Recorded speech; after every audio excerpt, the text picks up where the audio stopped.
Hello guys, para po sa video natin ngayon, magre-ready lang tayo ng mga guppies natin na pwede na natin i-sell sa market. Ayan, tulad nitong mga to.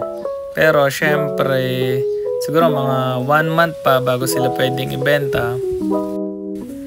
Kasi medyo maliliit pa sila, mga bata pa sila. Pero sa ganitong paraan, yung paghihiwalay natin ng male sa female, tapos ilalagay natin sila sa tank na to. Una sa lahat, hindi sila magiging overcrowded. Pangalawa, mas mabilis silang lalaki. Okay, at ito nga pala yung assistant ko ngayon. Assistant ko sa pangungulit. Okay, simulan na natin ang paglilipat ng ating mga guppy. Hulihin ko na lang sila kasi mahirap manghuli gamit ang isang kamay.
Ayan, nahuli na namin silang lahat. Yung iba hindi na kumasya sa screen pero medyo madami pa sila.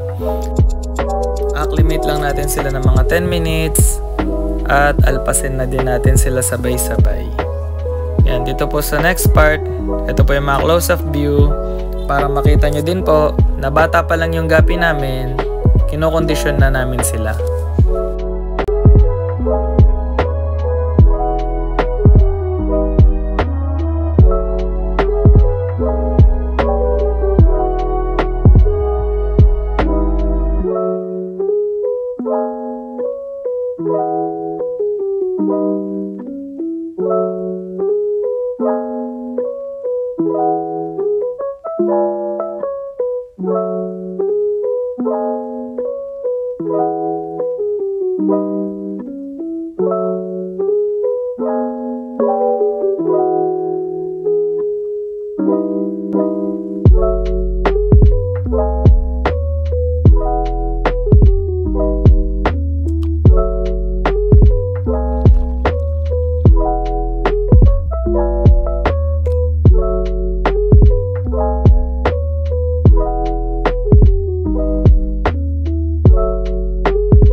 Mapapansin nyo dito sa isang tab, magkasama pa yung male at female pero pinagbukod din po namin sila.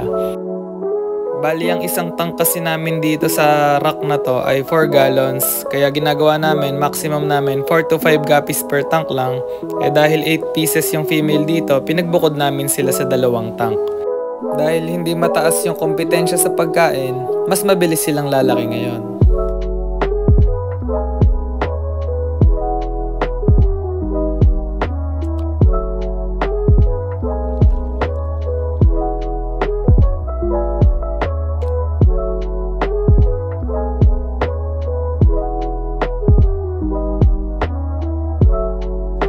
Para po sa mga guppy na to, after 2 to 3 weeks po, pwede na namin silang ibenta, no? Kung sakali po na hindi pa sila nabebenta nung panahon na yon, gagawan po namin sila ng update para makita nyo kung gaano kalaki na yung improvement nila.